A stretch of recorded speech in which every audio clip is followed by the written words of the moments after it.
कामरान भाई, इस टाइम पे पाकिस्तान जो है फिर से एक बार दहशतगर्दी की जद में है। आज के पॉडकास्ट में हम समझते हैं कि ये क्या माइंडसेट होता है, कैसे ब्रेन वॉशिंग की जाती है, कैसे एक सुसाइड अटैकर तैयार किया जाता है। और माजी के जो वाकयात हैं वो भी सामने रखते हैं। हमने एक नाम सुना हुआ है, हसन बिन सबा, उनकी जन्नत और उनके फिदाइन। जी। अगर आज के लोग जिनको इंफॉर्मेशन नहीं है, जो नहीं जानते ये मामला, उनको डिटेल में बताएं, आसान लफ्जों में बताएं कि वो जन्नत क्या थी जमीन के ऊपर और फिदाइन कौन थे, वो क्या कुछ करते थे जिससे पूरी दुनिया कांपती थी उस टाइम पे। जी, अस्सलाम वालेकुम वबरकातुहू। अली भाई, अच्छा मौजू है। और मेरा ख्याल है इसको माजी से अगर लेके चलें, ये शुरू कहाँ से हुआ था, ये आइडियोलॉजी कहाँ से आई, माइंडसेट क्या है, फिर हम इंशाल्लाह मुस्तकबिल की तरफ जाएंगे और हाल देखेंगे। अली भाई, सबसे पहले तो ये जानना ज़रूरी है कि जो इसकी तारीख है, उसमें उसको तारीख में जो नाम लेते हैं उसको वो फिदाइन का नाम लिया था। फिदाई, आपने सुना, फिदाई हमला, सुसाइड हमला, तो फिदाइन कहलाते थे ये लोग। और ये वो दौर था जब मुसलमानों का यानी फातिमीद खिलाफत जो थी उसका अब्बासी खलीफा जो थे, ये मामला खिलाफत की तरह चल रहे थे। वो कंट्रोवर्शियल है, उससे थोड़ा टच नहीं करते क्योंकि हमारा मौजू जो है वो हम रहते हैं फिदाइन है तारीख की तरफ से। तो एक शख्स हसन बिन सबा गुजरा और उसने अ, एक किला बनाया, उसका नाम था अलमूती और अलमौत। और उसको ईगल्स नेस्ट भी कहा जाता है। वो एक पहाड़ की बिल्कुल चोटी पे जाके उन्होंने किले को तामीर किया। और उस किले को तामीर करने के बाद उन्होंने अपने एक ग्रुप बनाया जिसमें उन्होंने लोगों को भर्ती करना शुरू किया। और वो लोग थे जिनको उन्होंने ट्रेनिंग देना शुरू की, hand to hand close combat की। यानी किस तरह क्लोज कॉम्बैट में किस तरह लड़ा जाता, बाकायदा ट्रेनिंग होती थी वहां पे।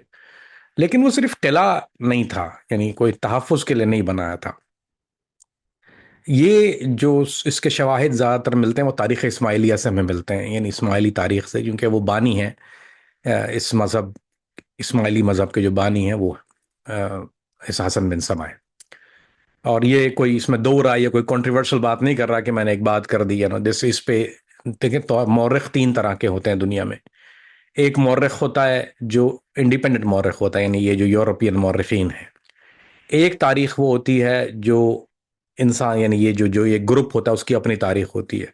और एक मुखालिफिन की होती है। तो ये तीन तवारीख जब आप किसी चीज़ का मुताला करते हैं, तो इसलिए मैं ये बताना ज़रूरी समझ रहा हूँ। अभी लड़ाई शुरू होगी, ओ ऐसा नहीं था वैसा नहीं था, तीनों तारीख, तीनों मौरखीन ने इसको इस तरह लिखा है, इसमें कहीं इख्तलाफ नहीं है। तो जब आप तीनों तारीख को पढ़ते हैं, तीनों एंगल से आप जब देखते हैं, then you will come to this conclusion. ये डिस्क्लेमर ज़रूरी है। तो यहाँ ये इख्तलाफी मसला नहीं है। इसको इस्माइली खुद भी तस्लीम करते हैं हसन बिन सबा को एज अ बानी ऑफ इस्माइलीज़म। और उस वक्त उनका काम ये होता था फिदाइन का। उन्होंने जब ये बनाया उस किले को, तो उन्होंने उसके साथ एक बहुत खूबसूरत औरतों को वहां पे रखा। और एक जो चीज़ उन्होंने उसको बनाई, उसको कहा कि जन्नत से तशबीह दी उसको, तो बनाउजुबिल्लाह, हसन बिन सबा की जन्नत। उस जन्नत में उसको मिमिक किया जो उनको चीज़ें मिलती हैं कुरान और हदीस से, नहरें और खूब बागात और फल और फ्रूट और फलाना डिमकाना, वो सारी चीज़ें जो मुमकिन तौर पे कर सकते थे उसने उसको बनाया। बहुत ही खूबसूरत एक चीज़ बनाई। और वहाँ वो खूबसूरत लड़कियां जिसको वो हूरों की तशबीह देते थे उनको रखा गया। और उसके बाद उन्होंने ये किया कि जो उनके फिदायीन थे, जो उनके सोल्जर्स थे, for lack of better English, उसको वो नशा करवाते थे। और वो नशा कराते थे उस वक्त हशीश का। यानी ये आज वाली हशीश नहीं है, ये थोड़ी एक मुख्तलिफ शक्ल है जिसको आप हैश कहते हैं। ये चरस ये नहीं है, this not what it is. I mean लोग गलती करते हैं इसमें। हशीश एक अलग नस्ल की, अलग किस्म की चीज थी। कोई बूटे को दे मिक्स कपल ऑफ थिंग्स, उसमें तो पता नहीं उसकी कोई शवाहिद नहीं मिलते कि क्या क्या चीज़ें की आमेजिश थी उसमें, बहरहाल। लेकिन वो हशीश उस जमाने में, तो हशीशैन उनको उस वक्त जो नाम दिया गया, वो हशीश उनको चरस पिलाते थे। ये चरस कह लें हम इसलिए कि वो इससे बात समझ में आएगी। हशीश पिलाकर उनको उस बाग में जाने दिया जाता था और वो उस बाग में नज़ारे देखते थे और उसको कहा जाता था कि भाई देखो, ये है जन्नत और तुम्हें इसमें मुस्तकिल रहना है। तो बोला हाँ, मुस्तकिल रहना है। बोला, मुस्तकिल रहना है तो देखो, ये ज़िंदगी जो तुम अभी गुजारोगे वो बड़ी मुश्किल ज़िंदगी है, तकालीफ है इसमें।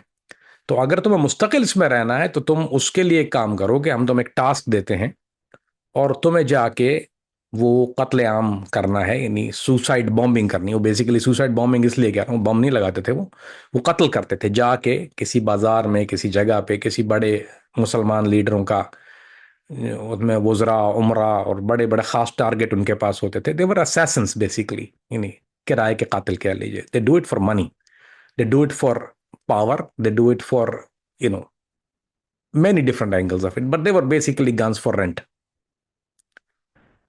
और जो अंग्रेजी का लफ्ज है द असैसिन, वो इसी लफ्ज, क्योंकि उनको हशीशैन कहा था, हशीशैन से इसकी बिगड़ती हुई शक्ल जो थी वो अब असैसिन किस तरह सामने आई आपके। But this is exactly the word assassin come from हशीशैन। हशीशैन हसन बिन सबा के फिदाइन। उनको वो दिखाने के बाद उनको कहता था कि भाई आप इनका कत्ल कर दो। वो बेसिकली सुसाइड बॉम्बिंग कैसे थी, वो सुसाइड कैसे था, मिशन सुसाइड ही होते थे वो, क्योंकि वो एक एक आदमी को भेजते थे। पूरी होमवर्क करने के बाद, रखी करने के बाद एक काम था, वो बादशाह को एक खास खंजर होता था उनके पास, जो जहर में बुझा हुआ होता था। और कोई बहुत ही, यानी उस वक्त की कोई बहुत ही जदीद चीज थी वो, जिसको खंजर को वो ब्लैक पॉइजन कहते हैं उसको, उसमें डुबो के रखते थे। तो वो जो जो मेटल था, डेमास्कस स्टील लेयर्स होती हैं उसकी, वो उसको जज्ब कर लेते अपने अंदर। तो फिर वो जब उस खंजर से वार करते तो बचने का कोई इम्कान है उसका, पता नहीं होता था उसका। और उसके बाद उसको लोग मार देते थे। जाहिर बात है, ऐसा मुमकिन नहीं है कि वो एक बड़े आदमी का इस तरह कत्ल करे बाजार में उसको। तो वो कहते कि इस जब तुम मरने के बाद तुम इस जन्नत में आ जाओगे, या रिजेंबलेंस, यानी ये कि इस मॉडल की जन्नत तुम्हारे पास होगी। सो वो उनकी मोटिवेशन होती थी। तो इस तरह से ये सिलसिला चलता गया। उन्होंने एक दहशत का बाजार गर्म रखा हुआ था, क्योंकि इसका कोई तोड़ नहीं होता अली भाई। आई मीन, आप एक कन्वेंशनल आर्मी से लड़ रहे हैं तो there is many ways of defying it. और यही वजह है कि जब हम आज की शक्ल अगर देखते हैं फिदाइन की या सुसाइड बॉम्बर्स की, तो वो same thing is very hard to deal with. इसको फिर खत्म करने वाला चंगेज खान था। चंगेज खान ने फिर इसका मुहासरा किया और इसको तोड़ दिया और इसको बड़ी बेदर्दी से इनको कत्ल किया। वहां पर इनको इसने पूरा दीवार ही गिरा दी थी। एक तो उसको कंकर करना इसलिए मुश्किल था एक जमाने में, कोई फौज उसको पहुंचना इसलिए मुश्किल था, रास्ता बड़ा इसका खतरनाक था। आज भी ये किला मौजूद है, द ईगल्स नेस्ट आज भी, अलकिला अल मौत आज भी मौजूद है।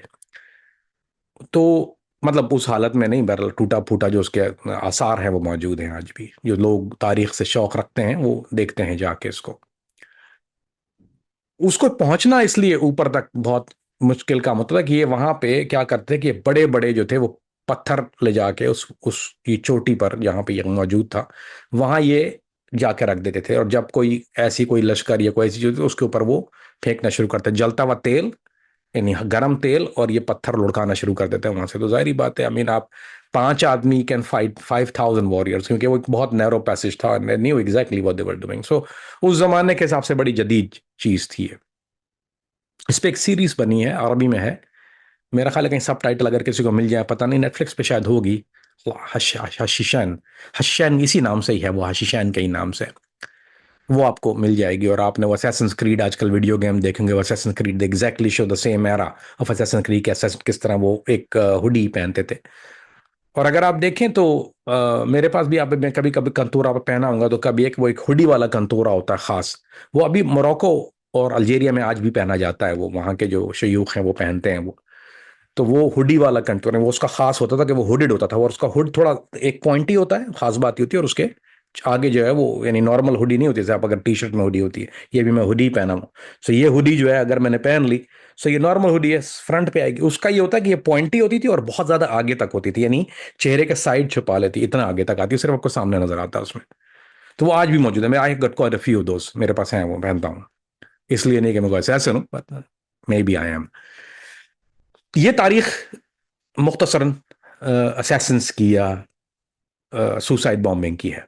कामरान भी, इसके अंदर एक काउंटर स्टेटमेंट मैं आपके साथ शेयर करना चाहूंगा।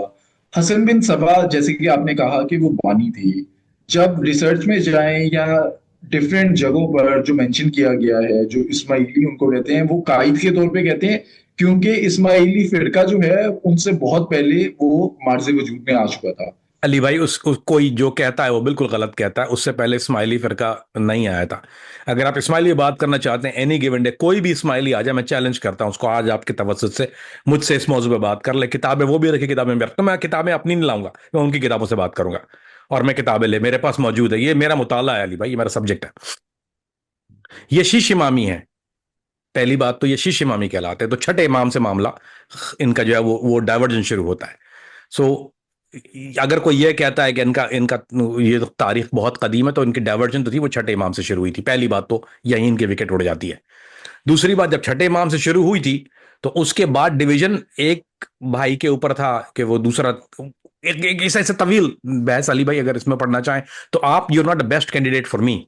लेकिन आपके तवज्जुह से मैं पैगाम पहुंचाता हूं, अगर कोई भी इस्माइली दुनिया के किसी हिस्से से ताल्लुक रखता हूं, मुझे कोई फर्क नहीं पड़ता, अंग्रेजी जबान में का बात करना चाहे, उर्दू में बात करना चाहे, अरबी में बात करना चाहे, मैं चैलेंज देता हूं, मुझे इस मौजू पे बात कर ले। इनके शुरुआत की हमारे पास मेरी रिसर्च रही है इस पे, क्योंकि ये मेरा favourite subject, one of my favourite subject. अगर दुनिया में तारीख में, मैंने सबकी तारीख पढ़ी है, अलेक्जेंडर की भी पढ़ी है, इसकी पढ़ी, उसकी पढ़ी है, चिंगेज खान की पढ़ी है, तो इसे क्रॉस करती है। तो this is one of my most favourite subject. मैंने बहुत ज्यादा मेहनत की है, अगर आप कहें तो मैंने इस मौजू पे सबसे ज्यादा मेहनत की, यानी जिंदगी के सबसे तवील अगर मैंने कोई रिसर्च की है तो वो इस मौजू पे, सालों साल मौजू पे। और जो लोग मुझे जानते हैं वो जानते हैं कि इस मौजू में मेरी क्या रिसर्च, क्योंकि मैं पहले इनसे भाई से कर चुका हूं। मेरी तकरीबन 250 डिबेट्स हैं इनके साथ रजिस्टर्ड, अभी मिलती नहीं है, कहीं मिल जाती हैं, किसी ने लगाई है, जाके सुन लीजिएगा। इस्माइलिया के साथ मेरी 250 डिबेट है अल्हम्दुलिल्लाह। और उसमें से एक कोई भी ऐसा नहीं था जो उसमें से टिकाओ, सब गालियां देके भागे थे आखिर में। तो अभी भी चैलेंज देता हूं मैं आपके तवज्जो से, जब आना चाहें, हाथ कंगन को फारसी क्या, पढ़ लिखे को फारसी का, और बिल मुशाफा करना चाहें दुनिया के किसी जगह पर भी, मैं अपने खर्चे पे आता हूं और आपके साथ बैठ के उस बात पे मैं जब चाहे डिबेट करना, मनाजिर में हूं नहीं लेकिन डिबेट कर लें कि तारीख क्या थी इनकी और हाल क्या है। आज भी इस्माइलिया, जो करंट दौर के इस्माइली है, उनके जमात खाने के अंदर एक मजलिस होती है, उसको कहते हैं फिदाई की मजलिस। अब वो असैसन नहीं है, लेकिन उन्होंने उस रिवायत को जिंदा रखा हुआ है, फिदाईन यानी फिदाई की मजलिस। उसमें आज भी फिदाई होते हैं, आज की तारीख में भी वो स्पेशल हर कोई नहीं आ सकता, उसके लिए मेंबरशिप होती है, और वो फिदाईन की मजलिस होती है। इसमें बिल्कुल मैं इनके लोगों के साथ रहा हुआ हूं, एटलांटा शहर में मैं इनके साथ रहा हूं, I know them very well. I mean मैंने इनके साथ वक्त गुजारा है, और अल्हम्दुलिल्लाह कई ऐसे लोग हैं जिन्होंने कलमा पढ़ा है इस बात को जानने के बाद कि इनकी तारीख और इनका हाल क्या है। इस पे मैं चैलेंज देता हूं एनी डे। अगर किसी जनरल को या किसी हुक्मरान के पास फिदाइन भेज के उसका कत्ल करवाया जाता था, तो पीछे मोटिव क्या था? क्या उसकी सल्तनत जो है उसको कंट्रोल करना, या वो जुल्म करता था इस्माइलियों पर, या हसन बिन सबा का जो किला था उसको तबाह करना चाहता था? नहीं अली भाई, इसकी एक सद वजूहत है, देवर असैसिन फॉर हायर। बेसिकली वो लोग असैसिन फॉर हायर थे। एक तो ये खौफ का तसल्लुत अपने ऊपर, खौफ फैलाने के लिए, तसल्लुत फैलाने के लिए खौफ का। ये पैसों का मुतालबा भी करते थे, देवर गेटिंग ग्रांट्स एंड मनी। ये पैसे भी मांग लेते थे कि तुम्हारी जान को खतरा है, अगर अपने प्रोटेक्शन मनी, बेसिकली उस जमाने में एक्सटोर्शन सबसे number one source of income की एक्सटोर्शन थी। ये लोग पैसे लेते थे बाकायदा उनसे, जैसे कि अगर आपको प्रोटेक्शन चाहिए, we protect you, we not gonna attack you, give us the money. एक चीज ये थी इनकी। दूसरा ये था कि ये दूसरी ताकतों से पैसा लेते थे, यानी इन्होंने मुसलमानों और क्रिश्चियन दोनों के साथ किया है, लेकिन उन्होंने क्रिश्चियन से पैसे लेके, उस वक्त जो मसला था को ईसाइयों के साथ चल रहा था, तो इन्हें ईसाइयों से पैसे लेके वो भी किया काम। यानी वहां भी ये तारीख इस्माइली में बात एज इज लिखी नहीं है ये, और मैं किताब लेके बैठ जाता हूँ एनी गिवन डे जब भी बैठना है। तो ईसाइयों से पैसे लेके मुसलमानों को करते थे, लेकिन उसके अलावा कत्ल एक और भी वजह थी उसकी। ये बाज दफा सिर्फ ईसाइयों से भी जजिया, अगर उनसे पैसे एक्सटोर्ट करने, उनके लोग भी मार देते थे। I mean they're equal opportunity employers, basically they're guns for hire. तो ऐसा नहीं था कि कोई एक खास मखसूस कोई एक मकसद इनका सिर्फ पैसा था। It was only for money, कोई और मकसद नहीं था। ना इनको हुकूमत चाहिए थी, ना ये सल्तनत के किसी के हामी थे, ना किसी हुकूमत से इनका कोई कोई पैक्ट था। They were only guns for hire. Basically इनका मोटिव एग्जैक्टली यही था, nothing else, no more to it. हसन बिन सबा के बाद जब चंगेज खान ने तबाह कर दिया वो किला, तो उसके बाद भी जो एक फिदाइन या फिदाई को तैयार किया जाता है, उसके पीछे क्या स्ट्रेटेजी है, क्या प्रोसेस क्या है? अली भाई, इनको तो पूरा हर एक, इनके तो सारे लोगों को उसने कत्ल कर दिया था, बेदर्दी से मारा था इसको, तो बहुत ही बुरी तरह उसने कत्ल किया था वहां पर जाके। तो इनको तो उसने बर्बाद कर दिया वहां सारा। उसके बाद वो मामला खत्म हो गया, सब ने चैन का सांस लिया। लेकिन कुछ ऐसी चीजें मिलती हैं, करामा करामा इसमें भी फिरके हैं डिफरेंट। यानी इस्माइलिया अगर आप उसको कहें कि ये जो आज की शक्ल आप देखती है ये थोड़ी डिफरेंट है। प्रिंस करीम आगा खान वाला मामला और ये जो इस्माइली पाकिस्तान इंडिया में होते हैं, थोड़ी डिफरेंट शक्ल है उसकी। और लेकिन कीप इन माइंड कि सिर्फ पाकिस्तान में नहीं है, ताजिकिस्तान में भी काफ़ी जगह पर मौजूद है ये, उज्बेकिस्तान में भी इनकी पॉपुलेशन है, ईरान में भी है। उसके अलावा सीरिया के अंदर एक दस्ता जो जिसका अलायंस था बशार अल असद के साथ, एक ज़माने में एक इन्होंने एक और काम किया था, इनका एक और काम यह था, इन्होंने ये हुज्जाज को भी लूटते थे। यानी एक टाइम पे ये हुज्जाज को, काफिलों को लूट लिया करते थे, जो हाजियों का काफिला होता है उसको लूटते थे। और इनकी तारीख में एक और चीज़ बहुत शामिल है। ये वो लोग हैं जिन्होंने खाना काबा से इन्होंने चोरी किया हजर अस्वद को। चोरी क्या मतलब, वहां पे हमला किया और वहां पर खाना काबा के अंदर इन्होंने यानी उस पूरे जगह पर घोड़े बांधे, अपने वहां पर घोड़ों को बांधा और इन्होंने उधर से चोरी कर लिया हजर अस्वद को। और हजर अस्वद को चोरी करके इन्होंने लगाया, फिर उन्होंने अपना एक खुद काबा बनाया कि अब हज यहाँ पे होगा, उन्होंने उसको उसको वहां पर लगा दिया। अब खाने काबा से जब हजरत अस्वद निकाल रहे थे तो उसको उसको निकालना बहुत मुश्किल था। उसकी जो बुनियाद, जो उसका जो सेटल था जिस चीज़ पे, वो बहुत मुश्किल था। तो उन्होंने कुल्हाड़ियों के वार किए, उससे जो था वो हजरत अस्वद के टुकड़े हो गए थे। तो basically it torn into pieces. और मुझे अगर इसमें भी दो राय हैं, कहीं किसी मौरख ने इसको 12 साल लिखा है, कहीं ने इसको 7 साल लिखा है। So it's a big controversy कि कितने साल तक खाना काबा में हजर अस्वद मौजूद नहीं था। और जब मुसलमान हुक्मरानों ने इनसे तलब किया कि भाई हम तुमसे खरीद लेते हैं, let's buy it, they refuse to sell it. Even खरीदने बेचने से ही माना गया था कि will buy it back from you. But it was, I think the total of कुछ भी 12 साल या 11 साल, कुछ ऐसी मुद्दत है कि वहां पर जो था वो मौजूद नहीं था। और इसकी बहुत सारी शक्लें आपको मिलेंगी, nobody know the exact number कि वो कितने साल तक वहां पर नहीं था। और तो ये हुजाज को भी कत्ल करते थे, उनको भी काट, उनको लूट लेते थे। Basically they were robbers, Kazakh जिसको कहते हैं अरबी जबान में। तो ये कज़ाक थे और उनको लूटते थे, उनको कत्लेआम करके। और then they attack, finally they attack काबा, और इन्होंने वहां पर भी कत्लेआम किया। और वो ऐसा कत्लेआम था कि वो पूरी जमीन जो थी वो खून से रंग गई थी। और उसके बाद उन्होंने उसको चोरी कर लिया था। So keep that in mind कि अगर आप इनकी पूरी तारीख जब भी देखेंगे तो। और इसमें एक और बात मैं आपको यहाँ पे ऐड कर दूं कि मेरी जिन इस्माइलियों से, जो कि लर्नड इस्माइलीज हैं, इनकी मिशनरी के कुछ लोग हैं जिनसे मेरी डिबेट हुई है, तो वो इस बात को डिनाई नहीं करते। आकर मुझे धमकियां देते थे, बोलते जानते नहीं हो हमारी तारीख फिदाई वाली, जानते नहीं हो हमारी तारीख फिदाई वाली, तुम बात कैसे कर रहे हो। धमकियां धमकियां देते थे मुझे। और सो मेरे ऊपर आज फ्रांस में बैन है, मैं फ्रांस के एयर स्पेस में भी नहीं जा सकता हूँ। मुझ पर इन्होंने एक फ्रेंच इंटेलिजेंस को खत लिखा था, क्योंकि प्रिंस आगा खान की जो रिहाइश है वो फ्रांस में थी। तो मुझ पर इन्होंने एक और कदगन लगाई थी, एक ताना दी, यानी एक झूठ मुकदमा कायम करने की कोशिश की कि मैं कुछ नुकसान पहुंचाना चाह रहा हूं इमाम को। तो मुझ पर आज की तारीख में भी मुझे फ्रांस ने बैन कर दिया था। ऑल्दो मेरी दे डिडंट नो कि मेरा ताल्लुक उस वक्त एफबीआई के साथ है, ना मैंने कोई ऐसी चीज़ उनको बताई थी। लेकिन ये कि फ्रेंच जो इंटेलिजेंस ने इन्वेस्टिगेट करने के बाद यूएस गवर्नमेंट को लेटर लिखा कि we don't want this person to even enter our air space, यानी अलाउड फ्रांस की। जाहिर बात है, अगर मैं वो ना होता जो मैं था, तो मुझे जेल में डाल दिया था उस वक्त। अगर मैं नॉर्मल सिटीजन होता तो उस वक्त मुझे इन्होंने इतनी सही फड्डच किया था कि मुझे जेल में डाल देते। और उनके भाई जो थे आगा खान के, वो उन्होंने कैनेडियन गवर्नमेंट को, उनका वहाँ बड़ा असर रसूख है कैनेडियन गवर्नमेंट का, तो कैनेडियन गवर्नमेंट से भी इन्होंने कोशिश की थी। खैर वो तो चूंकि मेरा ताल्लुक खुद सरकार के साथ था उस वक्त, तो कोई ऐसा मामला ना हो सका, वरना इन्होंने मुझे अरेस्ट कराने की पूरी पूरी पूरी कोशिश कर दी थी कि मैं किस तरह से अरेस्ट नहीं हो पाया। तो फिर उन्होंने मुझे पाबंदी लगाई कि ठीक है, हमारी मुल्क की और फजाई हदूद में आपका दाखिला मना, जो आज तक एप्लीकेबल है। और ये तमाम मामला इसलिए हुए थे कि आप इस्माइली फिरके के ऊपर तनकीद करते हैं? अली भाई, मैं तनकीद नहीं करता था, मैं करता था बहस। I used to debate with them on their history and their presence. अब मसला यह है कि जब आप बहस करते हैं तो फिर आपको किताबें खोलना पड़ती हैं, और फिर वो जो तल हकायक है, तारीख बड़ी जालिम होती है। ये एक हजरत का कौल था कि तारीख बड़ी जालिम होती है, जब ये सामने आती है तो फिर अच्छा और बुरा सब सामने आएगा। तो इस बात से मसला ये हुआ कि इस्माइली जमात की तरफ से उन्होंने इनको, जो जमात इस्माइलिया है, मैंने उनके ब्रिटिश जो इनके बड़ा ऑफिस दफ्तर बरतानिया लंदन में भी है, उनसे बातचीत की। और मेरा ऑफ कोर्स पूरी दुनिया में लोगों से बात थी, इंडिया में भी, पाकिस्तान में भी जो इस्माइली हैं उनसे काफ़ी, गिलगित वालों से मेरी काफ़ी बहस रही है। इनके जो मिशनरी अफ्रीका में है, अफ्रीका में ये कई कई जगह बिखरे हुए हैं, लेकिन ये कि इनको एक और बात बता दूं कि इनको ईदी अमीन ने वहाँ से खरूज किया था, इनको निकाला था, और उसके बाद इनकी माइग्रेशन इमाम के कहने पे कनाडा में इनको असैलम मिले थे। तो मेरे जुर्म ये था कि मैंने जब तारीख खोली और इनके फिर किरदार को जब सामने लाया और फिर मैंने कहा कि भैया आप जिसको इमाम मानते हैं, क्योंकि इनका अकीदा शुरू से ये रहा है, अब अकीदा इमामत थोड़ा फ़र्क है यहाँ।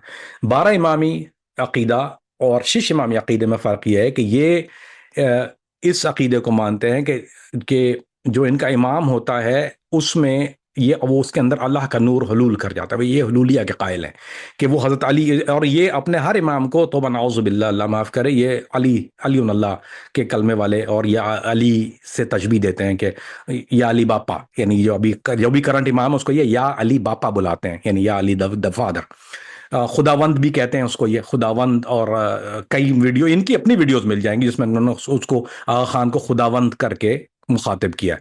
फिर ये बहस करते हैं खुदावंद के लफ्ज़ के ऊपर, खुदावंद का कोई लफ्ज़ नहीं है। ये उनको इनका मानना इस्माइली मजहब का ये है कि ना सिर्फ इसमें अली में अल्लाह का नूर था, और वो अल्लाह का नूर जो है जब इमाम दुनिया से चला जाता है, रुखसत होता है, तो जो वो अपना नाइब, यानी उनके बाप के बाद बेटा इमाम, बाप के बाद बेटा इमाम, ये इमामत जो है वो नस्ल दर नस्ल इस तरह चलती है कि बाप के बाद बेटा इमाम। सिर्फ एक जगह ये फड्डा हुआ कि वो प्रिंस अली खान जो के बेटे थे उनको नहीं दी गई, बल्कि उसके बाद प्रिंस करीम आगा खान को दी गई, क्योंकि वो जो थे वो थोड़े गलत चक्करों में थे। तो उनको उसके वालिद साहब को पता था, सुल्तान अहमद शाह, उनके बाद सुल्तान अहमद शाह ने उन्होंने ये किया था कि उन्होंने प्रिंस अली को जो थी इमामत नहीं दी, बल्कि उन्होंने आगा खान उनके पोते को यानी इमामत दी। तो कोई ऐसी मुसलमानों वाली कोई ऐसी आपको कोई भी एक चीज, मैं ये दावा से कहता हूं कि मुझे एक चीज ला दो, मैं जुबान खोलना, मैंने इनको पहले भी यही कहा था, आज भी ये कहता हूं कि एक चीज ला दो जो मुसलमानों के साथ मिलती हो तुम्हारी, कोई एक चीज, सिर्फ एक चीज ला दो,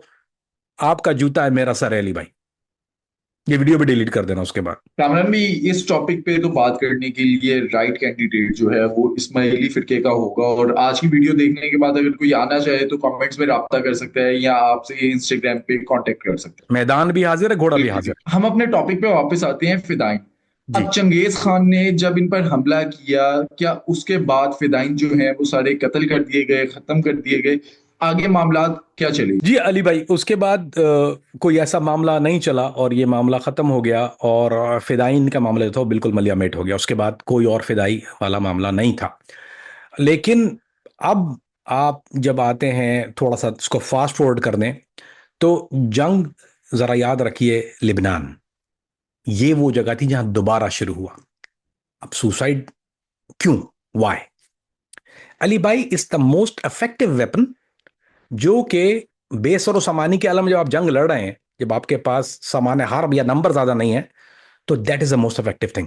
ये दौर हाजिर के जो फिदाइन हैं यानी सुसाइड बॉम्बर्स हैं, उनका कहना यह है कि when we fighting a power which is way bigger, जो हमसे बड़ी ताकत है, हमें उससे लड़ने के लिए हथियार ऐसे तो हमारे पास कोई वेपन ऑफ मास डिस्ट्रक्शन तो मौजूद नहीं है। Our weapon of mass destruction is that. और ये इफेक्टिव हुआ। हमास ने इसको बहुत ज़्यादा इस्तेमाल किया, हिजबुल्लाह ने इसको इस्तेमाल किया। लेबनान के अंदर जब अमेरिका का तसल्लुत, जब जब वहाँ पे बेसिस बनने का मामला हुआ, तो एक बहुत बड़ी बॉम्बिंग हुई और वो वहाँ से खरूज कर गया। उसके बाद वो वहाँ नहीं रुके, तो इट वाज सक्सेसफुल। आप जो दीवार देखते हैं ना अली भाई, जो जो इसराइल और फ़लस्तीन को जो दीवार जो बीच में जो बनाई है, उसकी बनने की वजह यही थी, जो करारदाद मंजूर होने की थी, कि to prevent the suicide bomber entering to the country. उन्होंने जो एक दीवार बना के जो उसको प्रोटेक्टिव कराया, दैट्स द रीजन। कोई और वजह नहीं है कि वहां से वो सुसाइड बॉम्बर एंटर होते थे और फिर वो इनका बेड़ा गर्क कर देते थे। तो इट वाज इफेक्टिव। आप देखिए, how can you fight a conventional army? एक बड़ी ताकत, जैसे अगर आप इसराइल को ले लें या अमेरिका को ले लें या रूस को ले लें, जितनी भी ताकतें जिनके साथ ये मामलात रहे हैं, जिनके खिलाफ हुई है इस्तेमाल, ऑल दो इराक में एक बहुत बड़ी तादाद में ये शिया और सुन्नी भी हुई है। ऐसा भी हुआ है कि शिया और सुन्नी ने एक दूसरे के ऊपर इज्तिहादी हमला यानी फिदाइन वाला हमला किया, फिदाई हमले किए। और ना सिर्फ ये, दाइश ने ये हमला अलकायदा के ऊपर किया। मैं उस वक्त मौजूद था जब ये हमले हो रहे थे वहां पे। तो वो ये अपना आदमी भेजते थे, वो आके कहता था कि मैं तौबा ताइब हो गया हूं दाइश से, मैं तुम्हारे अंदर शामिल हूं। तो ये वहां ये this is happen over there as well. ये अपने अलकायदा नहीं करती क्योंकि वो उसको जायज नहीं समझती थी उनके ऊपर करने के लिए, यानी अलकायदा ने नहीं किया क्योंकि वो ज्यादा लड़ते नहीं थे दाइश से। उनका मामला बाहर वालों के साथ ज़्यादा थे, वो बशार के साथ ज़्यादा निज़ाम, और फिर जो है वो दूसरे लोगों से लड़ रहे थे। तो वो ज़्यादातर वहाँ तो कुछ मामला थे उनके, लेकिन वो इनके ऊपर, दाइश के ऊपर, लेकिन दाइश ने इवन अलकायदा के ऊपर सुसाइड बॉम्बिंग की। तो it was the most effective weapon for less money, कम पैसों में, कम खर्च, बाला नशी, टेक अ बॉडी, और it's the most difficult to prevent. यानी आप दूसरी चीजों को तो प्रिवेंट कर सकते हैं, लेकिन how can you prevent a suicide bombing? इसकी कोई आज तक कोई ऐसी रेसिपी, क्योंकि इंटेल बेस ही है ना आपके पास, तो इंटेलिजेंस ही है खाली, this is all you got. तो मेरा जो, जब मुझे हायर किया गया था 9/11 के बाद अली भाई, तो मेरी जो हायरिंग पॉइंट थी, it was only and only against the bombers. मेरी कोई और उस वक्त कोई इंटेल कोई हैसियत नहीं थी। जब मुझे ओवरसीज असाइनमेंट पहला मिला, तो I was going after the जो प्लेसेस जहां पर ये बॉम्ब फैक्ट्री कहते हैं उसको, यानी जहां पर तैयार किए जाते हैं, या जो अगर कोई एक अमीर है, जैसे शेख अबू खबाब का हमेशा हम नाम लेते हैं, शेख अबू खबाब अल मसरी, जिन्होंने बहुत एक मैनुअल भी लिखा है इसके ऊपर, और उन्होंने इसके ऊपर वो बड़ा पैमाने पे काम होता था अलकायदा के लिए। तो मेरा फर्स्ट टास्क जो था वो, it was going after the bomb factories के जो बॉम्ब मेकर हैं, क्योंकि सबसे बड़ा खतरा क्या था, ये जब भेजते हैं there is no prevention of it. So intelligence जब आपके पास होती है तो you can prevent a person moving from point A to point B. लेकिन अगर आपके पास इंटेल ही नहीं है, वंस द गाय, अगर एक आदमी तैयार गाड़ी लेके आपकी तरफ आ रहा है, अब उसने तो, आप what the worst can you do to a guy? आप मार सकते हैं ना, वो मरना ही आ रहा है भाई। वो कहता है कि एक मजाक में एक कॉमेडियन है, वो कहता है कि what can you do to Iraqis? बोलता है if you tell him I kill you, वो बोलता है आई किल मी। आप what can you do to a guy, उसे सबसे बड़ी चीज क्या होती है? मौत होती है ना, वो मरना ही तो आ रहा है। तो अगर एक आदमी आपकी तरफ गाड़ी बारूदी मवाद लेके आपकी तरफ बढ़ता हुआ आ रहा है, व्हाट कैन यू डू? क्या क्या क्या प्रिवेंशन है उसकी? There is nothing you can do about it. और अगर ये जिस्म पे लगाया हुआ उसने, वो तो उसने ऑलरेडी फटने के लिए अरब्स वगैरह, सर पे गोली मार दूंगा तुम्हें, बोला मार दो, मैं बटन दबा दूंगा यहाँ से, डजंट मैटर। कामरान भाई, फिदाइन के लिए परफेक्ट कैंडिडेट जो होता है वो कौन सा होता है? किस एज ग्रुप का होता है? किस माइंडसेट का होता है? अली भाई, this is the report of American report के मुताबिक इसके जो बेस्ट कैंडिडेट होता है, दिस इज बिटवीन 18 to 26। 18 से 26 साल की उम्र के जो होता है वो बेस्ट कैंडिडेट होता है। क्यों? इजियर टू ब्रेन वॉश, आसानी से ब्रेन वॉश किया जा सकता है। और late me give you the both side of it. ये गलत होगा कि मैं आपको एक साइड दे दूं दूसरी साइड ना दूं। वर्सेस लोग ये समझते हैं कि ये कोई ब्रेन वॉशिंग की जाती है, बहुत ज्यादा किया जाता है। So on the flip side, fidayeen, जो मैं, जहां तक मेरी रिसर्च है या जहां तक मेरा अमल दखल रहा इस मामलात के अंदर, वो लोग होते हैं जिनकी किसी फैमिली का कोई शख्स मर गया। अमेरिका क्या तो मारा गया, रूस क्या तो मारा, फलां क्या तो मारा गया, किसी के किसी फमास के जो वो लोग थे, जिनकी किसी की बहन या किसी की बीवी या किसी के बच्चे को उस आर्मी ने मार, वो खुद जाके नाम लिखवाते हैं इसमें। और कीप इन माइंड, ऐसा नहीं है कि आपने एक बाकायदा, इसकी एक लिस्ट होती है, इसका एक महकमा होता है, लोग इंदराज कराते हैं, और जरूरी नहीं है कि हर कैंडिडेट को वो चुन लेते हैं। They don't pick everybody. वो सिर्फ वही लोग लेते हैं जो वो समझते हैं कि इस काम के लिए लायक है और इसके काबिल है, क्योंकि उनका नजरिया ये है, दैट्स व्हाट दे से, द टेररिस्ट ऑर्गेनाइजेशन या जो जहादी ऑर्गेनाइजेशन, वो ये कहती हैं कि there is a thin line, बहुत बारीक एक लाइन होती है between suicide and suicide attack, यानी खुदकश, सुसाइड मरना, और इसको जहाद में एक बहुत बिटवीन थिन लाइन। अगर आपको कॉन्सेप्ट नहीं पता है इसका, if you don't understand realize, तो आप जो है वो जस्ट डूइंग सुसाइड। वो ये कि अगर आप रोजा और फाके में क्या फर्क होता है, कि रोजा आप अल्लाह के लिए रखते हैं, और फाका जो है वो फिर आप अपने लिए करते हैं। तो कुछ रोजे की कुछ ऐसी चीजें, बोले रोजा नहीं है फाका है। आपने सुना होगा ताना दे भैया तो रोजा रखा, फाका रखा है। एक आदमी पूरे दुनिया भर के गलत काम कर रहा है और खाना नहीं खा रहा और कहता है मेरा रोजा, बोला रोजा नहीं तेरा फाका है। एग्जैक्टली दिस, इसकी यही मिसाल है कि एक आदमी उसका उसका किरदार देखते हैं, उसका फिर कॉन्सेप्ट देखते हैं, और ये देखते हैं कि उसका is he really doing it for the right purpose, do he understand, यानी ये समझता है कि इसका ईमान और तकवा इतना है कि is capable of doing it, and then they give the task. तो ये एवरीबडी के लिए नहीं, ये मैं अरब की बात कर रहा हूँ इस वक्त, यानी अलकायदा और दाइश के अंदर ये इस तरह से इंदराज होता था। और there was a long list of it. ऐसा नहीं था कि हर आदमी, हाँ, उसकी लिस्ट इतनी लंबी होती थी कि नाम बहुत बहुत लोग यानी फोर्स करते थे कि हमें भेजो, और नहीं भेजते थे वो लोग। दे पिक देयर गाइस की बड़ी लंबी एक स्क्रूटनी होती है। लेकिन जब अफगानिस्तान में आप ये देखते हैं, तो फिर अफगानिस्तान में ये हुआ कि उन्होंने फिर बच्चों को इस्तेमाल करना शुरू किया। जो अफगानी जो होते हैं, तालिबान ने इसको एक बुरी शक्ल दे दी। इसकी शक्ल कोई अच्छी तो पहले नहीं थी, क्योंकि ये इसमें इख्तिलाफ है उम्मत का। जिसमें इसमें जो उलमा हैं इसमें इख्तलाफ है। तो अफगानिस्तान के अंदर उन्होंने बच्चों को फिर वो छोटे छोटे बच्चों को और दिया। और फिर सद्दाम हुसैन ने एक और काम किया था कि सद्दाम हुसैन की तरफ से भी ऐलान था कि जो आर्मी के ऊपर जो अटैक करेगा, यानी मुखालिफ आर्मी के ऊपर जो अटैक करेगा, उसको ये फैमिली को खर्चा देते थे। कुछ 10,000 इराकी थे जो ये दिए देता था फैमिली को महीने का। तो उस पर जो लोग नाम लिखवाते थे कुछ पैसे के लिए भी करते थे, वो that's not a suicide bombing. अगर आपका मकसद ये है कि मुझे अपने खानदान की हिफाजत करनी है, that's a different kind of thing. अब पाकिस्तान में 2-3 बड़े अटैक जो हुए, मिसाल के तौर पे बीबी के ऊपर जब अटैक हुआ तो वो सुसाइड अटैक था बेसिकली। तो वो तो कोई जहाद करने तो नहीं आया हुआ था, वो वहां पे उसको तो पैसे मिले थे, उसकी फैमिली की बेटरमेंट के लिए उसने किया। So there is different aspect of it. लेकिन जो बिगड़ी हुई शक्ल अगर आपकी देखते हैं अफगानिस्तान पाकिस्तान में तैयारी है, टीटीपी वाले जो करते हैं, तालिबान करते हैं, इनके अंदर वो एथिक और वो चीज़ नहीं है कि ये उसको कोई ब्रेन, यानी उसको कोई दीन सिखाते हैं या कुछ करते हैं। किसी बच्चे को ले लेते हैं, मजबूर है कुछ है, या देखा है कि इसकी ईजीली तो एक्सेसिबल है, तो फिर उसको ये पाकिस्तान में मुसलमानों के खिलाफ इस्तेमाल करने के लिए बाजारों में और बच्चों के साथ और ये सारी चीज़ें। हालांकि इसकी इजाज़त कतन इस्लाम में नहीं है। इस्लाम इसको सख्ती से ममारत करता है कि आप you not allowed to do, बेगुनाह की जान आप नहीं ले सकते। और जो अलकायदा या दाइश वाला मामला है, अब इनके जो टारगेट्स होते हैं, क्या वो मुसलमान होते हैं, वो बेगुनाह होते हैं, या सिर्फ और सिर्फ उनके साथ ये किया जाता है जो जुल्म करते हैं, उनको अटैक करते हैं, या फिर टेरर फैलाने के लिए दहशतगर्दी करते अली भाई, idea was to intercept a super power. ये आइडिया तो ये था उसका। लेकिन अब यहां पे मसला है। अब जब बम फटता है तो उस पर नाम तो नहीं लिखा होता, ये कोई तो उस पर लिस्ट तो नहीं होती है, वो एआई वाला बम तो नहीं है, आर्टिफिशियल इंटेलिजेंस तो नहीं है उसमें, किसी को लगेगा उसको नहीं लगेगा। तो उसमें बेगुनाह की जाने गई। और ये सवाल मैंने खुद अबू जाफर से किया था। मैंने कहा देखो अखी, जो मामला जैसे मिसाल के तौर पे तंजानिया और केनिया में बॉम्बिंग हुई, तो उसमें जो राहगीर थे उसमें ज्यादातर डैमेज वो हुए। ऐसा तो नहीं था कि सारे लोग जो थे, तुमने एम्बेसी बम में अंदर घुस गई वो गाड़ी, ऐसा नहीं हुआ। तो बेगुनाह लोग उसमें शहीद होते हैं। तो उसने कहा कि अखी उनके लिए जन्नत है। This is the answer he gave me, कि भाई उनके लिए जन्नत है। वो कैजुअलिटी ऑफ वॉर जिसको इंग्लिश में कहा जाता है, कैजुअलिटी ऑफ वॉर, के वो गेहूं के साथ गुन पिसता है, तो सो बी इट।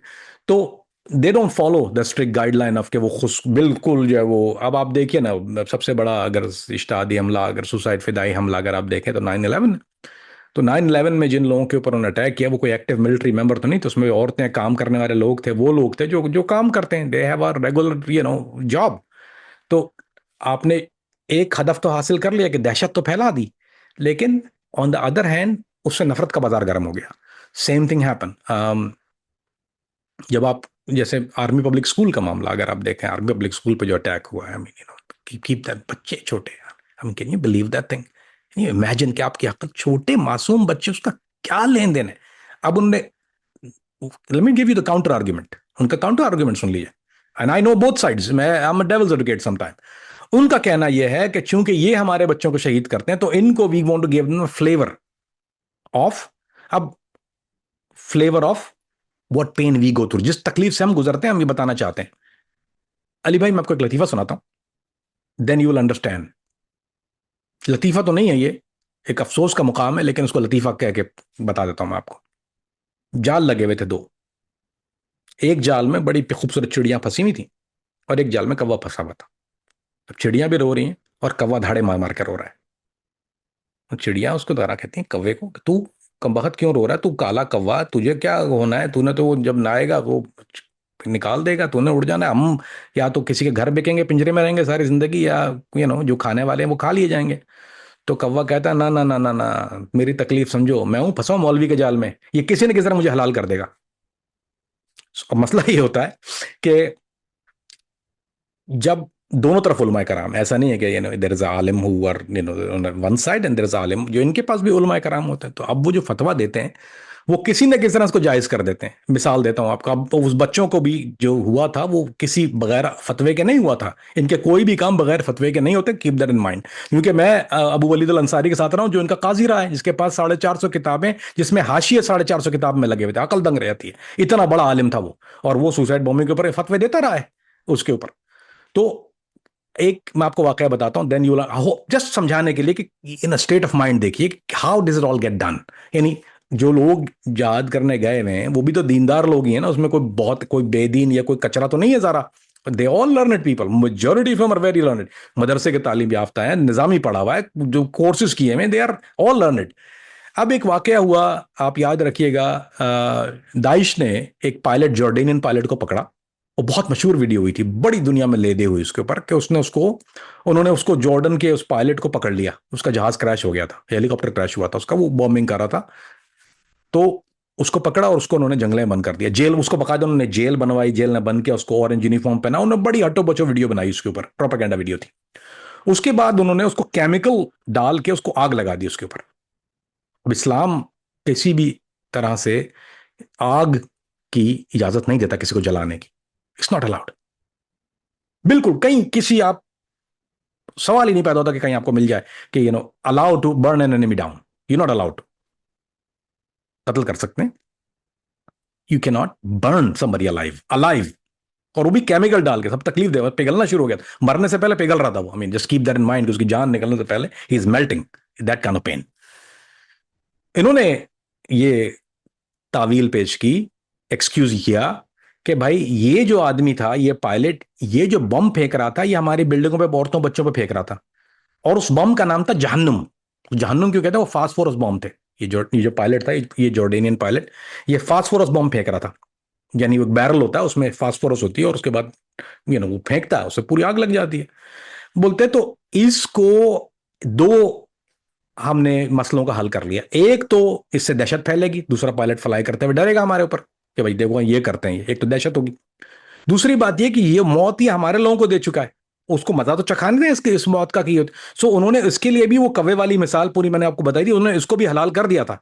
और जिस तरह ये सुसाइड बॉम्बिंग को करते हैं हलाल, इसी तरह से करते हैं कि कैजुअलिटी ऑफ वॉर है, अखी वो लोग जन्नत में जाएंगे। सो कौवा, याद रखिए। कामरान भाई, अब ये जो टारगेट और लोकेशंस हैं, ये जो जहादी या दहशतगर्द तंजीमें होती हैं, वो कैसे लॉक करते हैं, कैसे किसी को चूज करते हैं, किस तरह का प्रोसेस है, कैसे उसको बताते हैं कि आपने यहाँ पर जाना है, प्लानिंग सारी होती कैसे है? आपने बड़े करीब से ये मामला देखे हैं। जी जी जी अली भाई, एक तो ये पहले इसको कहते हैं हदफ का तयन करना। ये हदफ का तयन कैसे करते हैं? ये हदफ का तयन ऐसे करते हैं, इनमें दो चीजें होती हैं। एक तो किसी मजबूत आदमी को, यानी पावरफुल इंसान को, जिसने इनको नुकसान पहुंचाया है, वो नंबर वन लिस्ट में होते हैं इनके पास। मुशर्रफ पे हमला हुआ, याद होगा, 2 दफा हुआ। अदनान रशीद था वो, उसने किया 2 अटैक किए मुशर्रफ के ऊपर, वो he was targeting exactly Musharraf. एक तो ये होता है, शक्ल आपको सामने आती है। चौधरी असलम वाकया देख लें आप, they did attack on him, suicide attack. एक शक्ल ये, क्योंकि उसने तो तक नुकसान पहुंचा रहा है। एक होता है मार्केट में, सेंटर्स के ऊपर, police training centre, army training centre, बाजार, होटल, ये मास बॉम्ब होते हैं। This is like on a different level. ये ट्रक में कई 100 किलो भर के, मैरियट बॉम्बिंग बहुत मशहूर, Islamabad Marriott bombing, PC Peshawar, पूरे बैठ ही गया था वो पूरा। I was staying by the way after, मैं ठहरा हूँ उसी मैरियट के अंदर। सो टू अचीव समथिंग, कि उससे उससे क्या होगा कि आपने जब जाके टकराया तो उससे मुल्क का निज़ाम धर्म भरम होगा, अफरा तफरी होगी, आवाम के अंदर केओस, ये सारी चीज़ें खौफ की फ़ज़ा कायम करने की। तो एक एस्पेक्ट ये है, और एक aspect to hit a target, a very high value target, जिससे या तो वो नुकसान पहुंचा रहा है, या फिर वो कोई बहुत बड़ी पोस्ट पे है कि इससे हम जो है वो ज़रब लगा के साबित करें कि तुम दूसरे लोगों को खौफ फैला, यानी हुकूमती इदारों में खौफ फैलाना कि तुम भी हमारी लिस्ट में हो, we can get you when we want to. So ये दो सूरतें होती हैं इसकी, this there is no third thing, there is one and there is two, यही है। अब तायुन इस तरह से किया जाता है कि अगर ये शख्सियात का तायुन करते हैं, तो शख्सियात जो जिस लिस्ट की बाकायदा लिस्टिंग होती है इनके पास, जो इनके जो अमीर हैं, वो एक लिस्ट बनाते हैं। वो लिस्ट बनाते हैं कि भाई ये आदमी ए लिस्ट में, ये बी लिस्ट में, ये सी लिस्ट में। अगर किसी इदारे का कोई एक आदमी है, या फौज का कोई बहुत बड़ा अफसर है, या कोई पुलिस का बहुत बड़ा, जिसने नुकसान पहुंचाया, तो फिर उसके ऊपर वो लिस्ट में आ जाता है। फिर वो कैटेगराइज कितना बड़ा नुकसान किसने किया, फिर वो उसी ग्रेजुअली उस लिस्ट में आ जाता है। और जहां तक बिल्डिंगों की और ये चीज, उस पे ये करते हैं फील्डिंग, कि एक्सेसिबल क्या है, इजी एक्सेसिबल क्या है, विद, क्योंकि आपको डैमेज करना है ज्यादा, यू वांट मोर कैजुअलिटी। अब बाजारों में क्यों होता है? आपने सुना लाहौर में अनारकली बाजार में किया, फलां बाजार में कर दिया, फलां बाजार में, कोयटा में आए दिन बाजारों में होते हैं। बाजारों में क्यों होते हैं? जितनी ज्यादा डेड बॉडी होंगी, उतना ज्यादा मीडिया हाइप मिलेगी। अगर एक सुसाइड बॉम्बर हो गया, 2 आदमी मर गए, अब तो छठे सफे पे आएगी वो खबर। लेकिन अगर एक कैजुअलिटी है, अब जब मैरियट हुआ, तो वो इतनी बड़ी बिल्डिंग, और फ्रंट उसकी पूरी बिठाई दी थी उसने, तो कैजुअलिटी ज्यादा है। More casualties, more loud noise, more boom, more media, more thing, more coverage. फिर आपको हाइप मिलना शुरू होती है, oh successful bombing, successful bombing, so they want to hear the successful bombing. फिर हुकूमत के ऊपर भी दबाव हो जाता है इस तरह से। So they try to do these two way. So ये अली भाई इनका एक बाकायदा एक ऑर्गेनाइज सिस्टम है, whether is Taliban, whether is Daesh, या वो अलकायदा हो, या वो कोई और भी हो जो करता है, वो तयन करते हैं इस तरह से कि inflict more pen with less resources. माजी में अगर देखें तो हमने मसाजिद के अंदर भी इस तरह के वाकयात देखे, खुदकुश बमबार जो हैं वो मसाजिद पर भी हमला करते थे, मैंने अपने बचपन में देखे हैं। तो ये मसाजिद पे हमला करने के पीछे क्या साइंस है? मतलब कि एक बंदा अगर अल्लाह की राह में जा रहा है, नमाज पढ़ने जा रहा है, तो उसको टारगेट करते हैं। ये कौन लोग होते हैं? अली भाई इसमें इसमें भी दो पहलू हैं, वो जो मसाजिद वाला मामला है। जस एक है जो अहले तशी और अहले सुन्ना।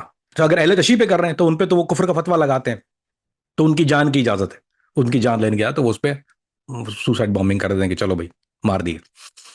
अब अहले सुन्ना वर्सेस अहले सुन्ना, अब इसमें मसालिक का मामला आ जाता है, मसालिक की दौड़ है। अब अगर अहनाफ में से बरेलवी देवबंदी है, वो अगर कर रहा है, क्योंकि तालिबान के अंदर ये कुछ कुछ फैक्टर एक देवबंद का मौजूद है, तो वो अगर बरेलवी पे कर रहा है तो उसके पास एक्सक्यूज, क्योंकि उस पर कुफर का फतवा है इनका। वो कहते हैं ये तो मानते ही नहीं है, तो शर मुशरिक है, तो मुशरिक कहते हैं, तो मुशरिक के ऊपर तो जायज हो जाता है। कई दफा अफगानिस्तान में कई हमले ऐसे हुए, पाकिस्तान में भी हुए, मजार शरीफ में भी किया इन्होंने, वहां पे किया, मजार शरीफ पे किया, अब्दुल्ला शाह गाजी के मजार, फलाना मजार, ढमकाना मजार, हर मजारों में भी कर देते हैं, क्योंकि that's about a different sect now. वो सेक्ट बिटवीन अ सेक्ट, अगर वो अहले हदीस है या हम उसको अहले हदीस कहते हैं, वैसे तो वो सलफी कहना चाहिए उसको, पाकिस्तान में जो शक्ल है उसके अहले हदीस की, there very resemble, they not the same but they resemble each other. तो अब वो करते हैं, बरेलवी के ऊपर करते हैं, बरेलवी की मस्जिद के ऊपर करते हैं, या बरेलवी के सेंटर के ऊपर करते हैं, वो इसलिए करते हैं। वर्सेस देवबंद करेगा अगर अहले तशी के इमाम बारगाह के ऊपर, तो वो they do it because of that. और यही वजह है कि, और ये Lashkar Jhangvi keep that in mind also a big factor in this. और अहले तशी की तरफ से अगर अहले सुन्ना की किसी सेंटर पे होता है तो वो इसी वजह से होता है, वो बरेलवी पे नहीं करेंगे, वो करते हैं क्योंकि उनके साथ बरेलवियों के जो अच्छे ताल्लुकात हैं, they don't go against each other. लेकिन वो करेंगे तो वो फिर देवबंद और अहले हदीस की मसाजिद पे करते हैं। तो दिस इज मस्जिद का फैक्टर ही है। तो वो आप कहते हैं नमाजी और, तो अली भाई मैं आपको मिसाल दे रहा हूँ ना, एक तरफ अलकायदा एक तरफ दाइश है, दोनों हम मसलक हैं, दोनों जो हैं वो अहले हदीस हैं, यानी दोनों सलफी हैं, दोनों देवबंदी नहीं है उनमें से कोई, उनमें देवबंद है ही नहीं वहां पे, है ना, हनाफ तो लेते ही नहीं है वो।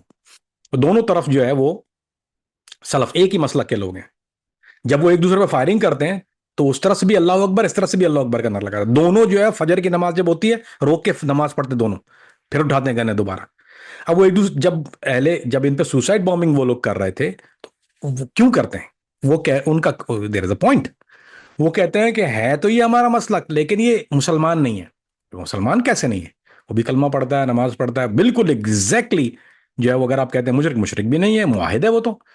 उनका कहना ये होता है कि चूंकि इन्होंने बैत नहीं की अबू बकर अल बगदादी की, जो कि खलीफतुल वक्त है, अगर खलीफा की बैत नहीं करता आदमी, और खिलाफत है, खलीफा है खलीफा वक्त का, जो बैत नहीं करता काफिर है, दार इस्लाम से खारिज है। फिर वो उसको उस कैटेगरी में वाला, आप लाख नमाज पढ़ लें, लाख पूरी रात सजदे में पड़े हैं, उसके नजदीक, क्योंकि उसने खलीफा वक्त की बैत नहीं की। तो this is the rough line, tough line between. I am glad you bring this up, क्योंकि ये बातें मेरे ख्याल है आज आपके लिए भी नहीं होंगी शायद ये, और हमारे लोगों के लिए तो इंशाल्लाह आई से 97 98% लोगों को ये कैजुअल कहते हैं। कैजुअल को तो पता भी नहीं होगा कि ये मामला आपस में किस तरह चलता है, क्योंकि ये जब कुफर का फतवा लगा देते हैं, जो कि हमारे यहाँ तो है, वो तो ऐसे बढ़ता है जैसे जुमे की नमाज के बाद पर्चियां बढ़ती हैं इस तरह कुफर का जब वो फतवा लग जाता है कुफर का, तो बोलते हैं फिर उसके आपकी जान, उसकी माल, और उसकी जो जान माल और उसकी जो भी वाइफ, यानी वो आप पे हलाल हो जाती है। उसकी औरत आप पे हलाल है, उसकी जान आप पे हलाल, उसका माल आप पे हलाल है। मैं मिसाल देता हूं एक और, मुझ पे अब्दुल मतीन एक लड़का था जो कि अलकायदा का, जो अब्दुल बासित ये ग्रुप जो था जिसको बाद में जहन्नुम वासिल किया मैंने, उसने मुझ पर कुफर का फतवा लगाया। अच्छा, अब उसके पास, जब उसने मुझ पे पहले, मेरे घर में रहते थे वो लोग, पहले मैं उनको घर में अपने रखा हुआ था, क्योंकि उनको कुछ मामला लड़कियों के साथ थे। मैंने सख्ती की कि भाई लड़कियों के साथ यहाँ बातचीत मत किया करो, यहाँ पे सारे मुजाहिदीन रहते हैं, तुम लड़कियों के साथ यहाँ सारा दिन टेक्स्ट पे लगे रहते हो। और वो भी एक और मुजाहिद की बहन के साथ इनके चक्कर थे कुछ। दो तीन लड़के थे ये, एक फैसल था नाम उसका, वो सियालकोट का था। अब्दुल बासित जो था ये डस्का का था। और ये सियालकोट का था अब्दुल अब्दुल मतीन, ये सियालकोट का था। ये अब ये सारा जो थे, एक वो जो जिसका मैंने नाम लिया अबू वलीद अल अंसारी, उसकी बेटियों के साथ इनके अफेयर थे। ये उनके साथ चक्का सारा दिन टेक्स्ट पे उसके साथ लगे रहते थे। मैंने कहा भाई तुम लोग यहाँ, ये हम लोगों ने ये सेंटर मुजाहिदीन के लिए खोला है, तो तुम लोग यहाँ ये काम करते हो, लोग बदनामी का बात होती है, और दूसरी तरफ से भी ले दे हो रही थी कुछ ज्यादा, लोगों को बात बाहर पता चली। तो उन्होंने बोला आपका घर है, आप सख्ती करें। अब मैं उस वक्त सख्ती करना मेरा बनता भी था, क्योंकि वो सेंटर मेरा था, सेफ हाउस मेरा था। तो एक दिन मैं घर पहुंचा हूं, जब मैंने इनको मना किया कि भाई ये नहीं होगा यहाँ से, वरना निकाल दूंगा, ये करूंगा। अब ये एक दिन जो था, अब्दुल मतीन और अब्दुल बासित और ये फैसल मेरे सामान लेके, मेरे काफी एक्सपेंसिव लैपटॉप लेके चोरी करके भाग गया वहां से। मैंने गया जो घर में उस वक्त शेख अब्दुल वलीद का बेटा खालिद, उसके पास में गया। मैंने कहा भाई ये तो मेरा लैपटॉप। वो बोलता है आखिर, वो बोलता है कि तुम अमरीकी जासूस हो और तुम्हारा माल जो हमारे ऊपर हलाल है, तुम पे फतवा लगा। मतलब बेसिकली उन्होंने वही कौवे वाला काम किया। उन्होंने मुझ पे पहले फतवा लगाया, क्योंकि मैं उनको वहां से निकाल रहा था। उन्होंने मुझ पे फतवा लगा के मेरे सामान चोरी किया और कहा ये तो हलाल है हम पे, इसका तो ले जाना बनता है हमारा। So they run away with my stuff कि कीप दैट, इमेजिन दैट। फिर उसने मेरे ऊपर कहा कि मैं इस पर सुसाइड बॉम्बिंग करूंगा। तो मेरी गाड़ी एक बहुत मशहूर होती थी, उसके नाम से मुझे कुनिया भी मेरी एक मिली हुई थी। मुझे कहते थे अबू अबू मोहम्मद मर्सिडीज हमरा, यानी लाल मर्सिडीज वाला अबू मोहम्मद, दो अबू मोहम्मद थे वहां पे। तो मुझे कहलाते था, मुझे कहता था अबू मोहम्मद मर्सिडीज हमरा। तो अब्दुल मतीन जो था, इसके पास ट्रेनिंग थी, अफगानिस्तान से ये लड़के आया हुआ था वहां पे, इसके पास ट्रेनिंग थी, ये बम बनाने का काम करता था। तो इसने फिर एक दिन क्या कहा लोगों को कि मैं इसकी गाड़ी के नीचे बम लगा दूंगा तुर्की के अंदर, मेरी मर्सिडीज के ऊपर बम लगा देगा। वो मर्सिडीज में जब बैठता था, मैं पहले लोगों को हटाता था उसे, हटो हटो दूर हटो दूर हटो, ये ना बम लगा दे, कुत्ते के बच्चे ने लगाया वो आज। तो पहले मुझे मॉनिटर करके बैठना पड़ता, क्योंकि लगाने कम वक्त का काम ही यही था। इनमें से सबसे डेंजरस वाले कौन से होते हैं, फिदाइन या सुसाइड अटैकर? अगर बात करें अलकायदा के, दाइश के, या ये जो टीटीपी या तालिबान, इनमें से डेंजरस वाले आप किनको समझते हैं? अली भाई, इसमें इसमें एक कैटेगरी नहीं है कोई कि हम इसको ऐसा पिन पॉइंट कर सकें। इसमें एक जो कैटेगरी जिसको जो सबसे खतरनाक होता है, वो होता है जिसकी फैमिली किसी बम हमले के में, किसी ड्रोन हमले में, किसी बम हमले में, या किसी किसी तरह से उसकी फैमिली को किसी फौज ने मार दिया हो, या किसी ताकत ने मार दिया हो। वो सबसे खतरनाक होते हैं, क्योंकि उसको रहना ही, उसको जीना ही नहीं है, वो बर्दाश्त ही नहीं करता। उस वो सबसे डिटर्मिन्ड जो होते हैं, जो डिटर्मिन्ड सुसाइड बम्बर होते हैं, वो होते हैं जिनकी फैमिली जो है वो किसी न किसी तरह से कैजुअलिटी ऑफ वॉर, या ड्यूरिंग द वॉर वो मर चुकी है, या अमेरिकी ने किसी को मार दिया। Those are the one category the most dangerous, जिनको मैंने अपनी तरफ से देखा। अली भाई, ये इनकी एक कस्म जो थी, वो चेचनिया में जो वॉर हुई, they were very well known, called black widow. उन्होंने दम कर दिया था रूसी आर्मी में, बड़ा खतरनाक ब्लैक विडो। वहां भी हो चुका है, चेचनिया में भी बहुत मामला चला है इसका। So the most dangerous one वही, जिनको जो वो ब्लैक विडो सारी वो थी, विद ब्लैक विडो, उनकी जो शोहरों को जिनको मार दिया था, उन्होंने जमात बना ली ब्लैक विडो के नाम से। और वो ब्लैक विडो ने जाकर उन पे सुसाइड बॉम्बिंग शुरू कर दी थी। वॉज वेरी वेरी बैड, या वेरी गुड, या वेरी बैड, इधर वे। सो सबसे खतरनाक कैटेगरी वो है। मेरे वालिद साहब का एक कॉल है, मैं आपके सामने नकल करता हूँ, अंग्रेजी में कहूंगा, उसके बाद उर्दू तर्जुमा करूंगा। और उर्दू तर्जुमा में मजा नहीं आता, इसलिए नहीं करता। There is nothing dangerous in this world then a fool with a cause. दुनिया में सबसे खतरनाक आदमी वो होता है जो बेवकूफ, जिसके पास कोई ना कोई मकसद हो। यानी बेवकूफ़ी के साथ मकसद अगर आपके पास है, that's the most dangerous thing in the world. So some of हम जिनके साथ, जिनकी फैमिली के साथ हो चुका है, वो तो चलो एक कैटेगरी है कि उनकी फैमिली को उनको बदला लेना, दे इवेंज बदला के लिए। अब एक वो कैटेगरी है the fool with the cause. अब इन्होंने, ये वो लोग हैं कि जिनको अकल टके की नहीं है, टके की अकल नहीं है। आप इनसे बहस नहीं कर सकते, आप इनको समझा नहीं सकते। एक बहुत मशहूर जर्नलिस्ट है फ़लस्तीन की, एक सुसाइड बॉम्बर थे, मुझे उसका नाम अभी आएगा जहन में, हाशिम मेरा ख्याल नाम था उनका, हाशिम नाम था, बड़े मशहूर आदमी गुजरे हैं हमास की तारीख के। तो वो उसको समझाती थी कि भाई तुम ये ना करो, मैं क्या करती हूँ कि मैं तुम्हें एक तरीका बताती हूँ, इससे तुम इन्फ्लिक्ट पेन कर सकते हो, और वो इन्फ्लिक्ट इस तरह मैक्सिमम पेन कर सकते हो कि मैं भी लिखती हूँ, मैं तुम्हें इस तरफ ले आती हूँ, बोलता है you do your work, I do my work. तो वो मर्द नज़ा पे कलाम नर मुनाजुक बेअसर, तो उसको आप समझा नहीं सकते हैं, they are probably the end of it. उनको आप कुछ भी कर लें, उनको कुछ समझ में नहीं आने वाला। तो वो कैटेगरी जो है is bad, and the dangerous is the one जिनके लोग जो है वो किसी न किसी तरह कैजुअलिटी ऑफ वॉर में मारे गए। कामरान भी, अब ये जो सुसाइड बॉम्बर होती हैं, इनके अंदर कौन सा ज्यादा सूटेबल इनको लगता है, मर्द या औरत, जो आसानी से जा सके बगैर पकड़े, बगैर किसी मसले से? अली भाई, डिपेंड करता रीजन के ऊपर। अब कीप इन माइंड, अब तमिल टाइगर ने LTT, liberation of Tamil tiger, जिन्होंने जो सिंगलिस्ट और तमिल मूवमेंट थी, एक प्रोग्राम उस पर करें मजा आएगा, उन्होंने जब किया तो उनके लिए मोस्ट इफेक्टिव औरतें थी, कि औरतों की तलाशी नहीं होती, तो उनके लिए मोस्ट इफेक्टिव जो थी वो औरतें थी। और हमास की तरफ से भी कुछ ऐसी थी खवातीन ने जो उधर से की है। तो डिपेंड करता है कि आप किस रीजन में कहाँ पर हैं। अलकायदा पसंद नहीं करता खवातीन को सुसाइड बॉम्बिंग की इजाजत नहीं देता। अलकायदा, दाइश ने भी यह इजाजत नहीं दी थी, although they were some, but they वर, उनको क्लेम किया गया एज अलकायदा दाइश, लेकिन ये मुझे अच्छी तरह पता है कि अलकायदा ने किसी औरत को इश्तिहादी करने की ट्रेनिंग नहीं दी, ना उन्होंने कभी अलाउ किया, ना ही दाइश ने किया। ये ज्यादातर तालिबान ने किया है ये काम, तालिबान, क्योंकि उनके पर तो फिर ये तो आपको पता नहीं, मादर पितर आजाद है, इनको तो कोई एथिकल मॉरल वैल्यू है ही नहीं इनमें, ये डू एनीथिंग, ये कवे वाला काम है इनका। जब मैं कोडवर्ड कवा बोलूं समझ जाए फिर आप। तो डिपेंड करता है, जैसे एलटीटी ने ज्यादा इफेक्टिवली, या चेचनी में ज्यादा इफेक्टिव औरतों को तलाशी नहीं होती थी तो उन्होंने औरतों को इस्तेमाल किया। सो डिपेंड करता है, लेकिन आइडियली जो मैंने देखा है, जो सबसे हार्ड टू बीट होता है वो होता है जो 18 साल वाले जो हैं, ये 18 से 20 साल वाली जो है ना अली भाई, they are dead just one. अच्छा, तालिबान का एक और मसला भी ये था कि इनके जो सुसाइड बॉम्बर थे वो कन्विंस नहीं थे 100%। अब ये दौरा शरिया वाले तो थे नहीं, इन्होंने तो पकड़ के बच्चे को भेज देना था आगे। तो ये क्या करते, ये सेकेंडरी स्विच रखते थे उसके ऊपर। अब वो जैकेट पे, अगर ये तो खुद वो जैकेट पे हाथ रखा हुआ है या उसके पास बटन मौजूद है, जो ट्रिगर जिसको कहते हैं, जो अगर ट्रिगर पे उसका हाथ है, तो बाज वो क्या था, चिकन आउट हो जाता, नहीं करना होता था। तो उनका सेकेंडरी जो था फ्यूज मौजूद होता था इनके पास। इन्होंने कई ऐसी जगह किया है कि अगर आदमी का दिमाग भी पलट गया, इन्होंने फाड़ दिया बीच में। They didn't want him to be come back from it. Although there are some cases जहां उसके बाद इन्होंने ये किया कि देयर के सम केसेस कि वो गया, उससे हुआ नहीं, चलो यार छोड़ो, नहीं कर रहा, पलट गया वो। तो फिर उसके बाद उन्होंने सेकेंडरी स्विच उन्होंने अपने पास जो था रिमोट स्विच से भी किए हैं ऐसे वाकई, ये तालिबान ने बहुत किया है। कामरान ने इस टाइम पे जैसे कि पाकिस्तान के अंदर एक बार फिर से जो है वो दहशतगर्दी के वाकयात हो रही हैं।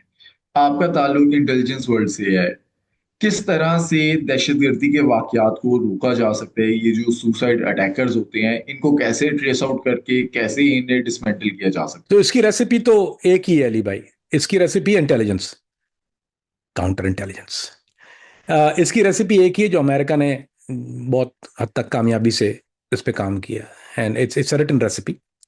Basically you have to go to the source. आप प्रिवेंट नहीं कर सकते एक सुसाइड बॉम्बर को when he left the building, then it's gone, कहीं ना कहीं is gonna inflict some pain. तो इसके लिए बेस्ट तरीका ये होता है कि आप अपने इंटेलिजेंस सोर्स इस्तेमाल करते हैं जो गो टू द सेंटर जहां ये हो रहा है, और आप सेंटर को बम नहीं मार देते या बर्बाद नहीं कर देते, क्योंकि दे ओपन अप अनदर वन, कमी तो नहीं है। आप वहां से मॉनिटर करके यू स्टडी उनकी पूरी, जो आप ट्रिगर असेंबली क्या है, किस तरह के फ्यूज यूज करते हैं, व्हाट दे यूज। फिर आप उनके रिसोर्सेज चेक करते हैं, who is the expert in making this, क्योंकि वो कुछ चीजें आउटसोर्स होती हैं। अब आपको अबू दुजाना वाला वाक़या याद होगा, उसकी जैकेट आउटसोर्स की थी, उन्होंने कहीं और से बनवाई थी। अब आप सेंटर पे कर देते, यू कुडंट प्रिवेंटेड इट, क्योंकि वो आउटसोर्स हुई थी। आप उनको, इसलिए इंटेलिजेंस का लफ्ज मैंने इस्तेमाल किया। Now that comes your information. तो आप क्या करते हैं, यू सेंड योर गाय, आप अपना इन्फॉर्मेंट या फ्लिप, इस पे हम प्रोग्राम कर चुके हैं। तो इसके कई तरीके हैं, we not gonna get into that, how do you either you pick one of the guys who exist, या फिर आप प्लांट करते हैं। उसका काम ये होता है कि मॉनिटर करना कि क्या चीज कहां से बन रही है, डिसीजन मेकर कौन है। अब फतवा भी होता है इसमें, वो फतवा अलग आदमी की तरफ से आता है कि जो जो बकायदा फतवा लिखता है इसका, दैट्स प्रिवेंट का। सो आप पूरी चीज को मॉनिटर करते हैं कि फतवा देने वाला कौन है, सोर्स कौन है, हायरिंग कहां से हो रही है, आउटसोर्स कहां से होता है। ये आप सारी चीजें, and it takes a long time, ये एक दिन का काम नहीं है। You talking about some time months, sometime could be a year. So you have to get some damage in order to prevent a bigger thing. तो आप फिर वहां पे आदमी प्लांट करके you study the whole thing, and जब आपके पास पूरी वो इन्फॉर्मेशन आ जाती है, then you have the complete information, then you go simultaneously after everybody at one point time. उससे क्या होता है, then you put a pause to it. वो एक सेंटर अगर उड़ गया तो फिर वो डैमेज कर देता है सारे स्ट्रक्चर को। इसका मतलब ये कि आप इंडिविजुअली अगर जाके करते हैं तो then they start a lone wolf operation other places. यही वजह है कि दाइश ने लोन वुल्फ ऑपरेशन ज्यादा किए हैं। दाइश ने ये, अगर जो लंदन बॉम्बिंग वगैरह जो उन्होंने की, वे लोन वुल्फ ऑपरेशन थे। उन्होंने एक फतवा जनरलाइज इश्यू कर दिया और कहा कि तुम अपने तौर पे कर लो। जैसे फिर उसने ट्रक लगा के वो लोगों के ऊपर चढ़ गया, या ऐसी चीजें हुई। तो this is the reason they did it for, उनको पता था कि ये हमारे अंदर आदमी भेजेंगे, फिर पूरा जॉइंट सेंटर्स को ये अगर कहते हैं कि यानी इसका मास्कर होता है अलग, तो अगर इस मास्कर में आदमी चला गया तो then he know the whole operation.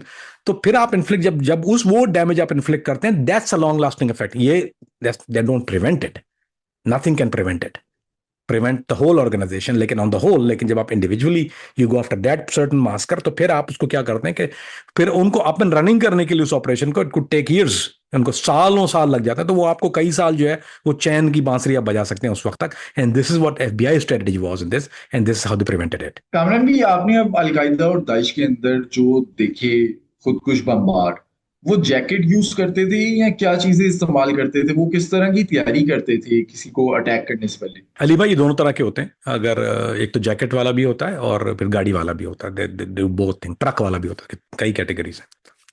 तो सबसे जो, अगर आपको एक जगह है जहां आप गाड़ी क्रॉस नहीं करवा सकते हैं, तो then you send a guy with the jacket inside.